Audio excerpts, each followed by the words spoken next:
Welcome to our Christmas episode of Academy TV. Today I'm giving you my 12 top wedding planner tips.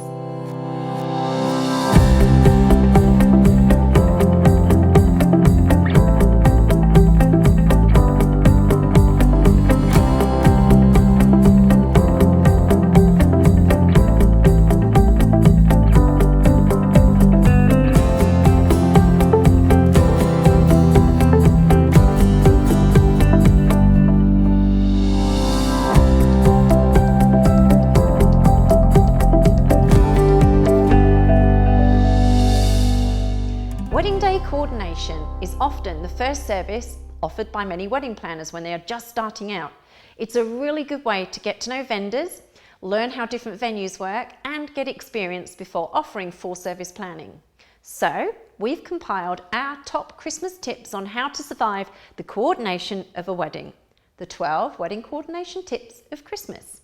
So number 1, create a checklist of everything you need to take to the wedding. Things like ceremony timeline, reception timeline, vendor lists, setup details or notes, and room diagrams with extra copies for any assistants and vendors. Number 2, remember to pack some snacks. The wedding day is a really long day. It starts early and finishes late, and 9 times out of 10, you won't have time to sit down and eat any proper food. My trick was always to have a selection of power food and snacks with me that I could eat on the go, along with a couple of drinks, including maybe some Lucozade if I'm feeling tired. Tip number 3, don't wear white to a wedding. Sounds obvious. Well, you'd be surprised how many planners have made that mistake. When I say no white, I mean no ivory, no cream, absolutely nothing in the white family. This is reserved for the bride and the bride only. Your aim is to wear something that doesn't stand out, so no neons, no brights, just something that says you're a professional and you're there to do a job. Tip number 4, layering your clothes often works well, especially if it's an outdoor event. If the setup is lengthy, some planners wear casual clothes and shoes for setup and then change into professional clothes for the wedding itself. Tip number 5, never ever wear high heels when working at a wedding. We all love shoes, it's a given. I certainly do. And we all want to look good. But trust me, heels and wedding planning doesn't work. You will not be able to endure an entire 12-hour day on your feet in 3 or 4 inch heels. It's flats all the way. Some planners have 2 pairs of shoes and change throughout the day. Tip number 6, always carry a lighter of some description. I've lost count of the times I've needed one of these babies to light or relight candles or help the caterer out with lighting something or another, and they are invaluable and much easier to carry and use than matches. Tip number 7, be prepared for the unexpected.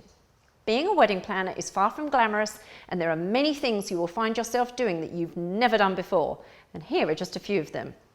Keep things going when the power goes out. Refolding 150 napkins when the catering staff just can't seem to get it right. Fixing a broken heel as the bridesmaid is about to walk down the aisle. Plunging toilets when they overflow at the church or venue. Add fuel to a generator and start up said generator. And my personal favourite, physically hold a cake up so it can be cut for photos before it topples to the ground.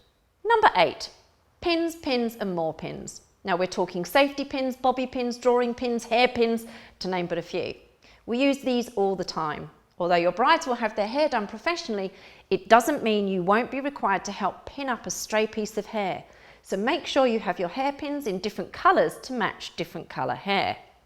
Tip number 9, make sure your DJ or MC knows how to pronounce all of the bridal party names correctly.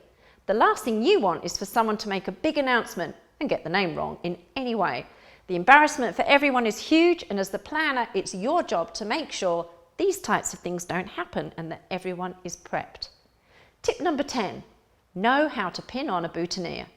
The florist rarely does this, and many in the bridal party will struggle getting it right, and it is something you can help with if you've practiced and know what to do. The same goes for cravats. Again, there will be those in the bridal party who have never worn one before and will struggle to get it right. These little things are what will set you apart. Tip number 11, have plenty of remedies at the ready. As the planner, you should, in your emergency kit, keep things like aspirin, Disprin, Nurofen, Tylenol, antihistamines, plasters, band-aids, as you never know what is going to happen on the day of a wedding. Tip number 12, stay calm and relaxed. The last thing you want clients or guests to see is a stressed out wedding planner. Stay focused on making your clients happy and making sure your team of vendors have everything they need for success. Along with your skills and organisations, your vendors are the key to an incredible event. Treat them exceptionally well and make sure they get fed and let them know if the schedule is running ahead or behind. Follow your instinct and know how to make decisions. When in doubt about any of the wedding planning details prior to the wedding, then ask the bridal couple. But when in doubt on the wedding day, you may need to make a decision based on what you know your clients would want. You know your clients best. If the bride and groom are very laid back and you know they don't care about napkin folds, you can make a decision about what looks best. On the other hand, if your client is very particular, you may want to check with her about the types of details on the wedding day if you've not discussed it before. So there you have the 12 tips of Christmas from the Academy. I hope you have a wonderful Christmas and a happy new year, and I look forward to sharing lots of my tips and advice with you in 2016.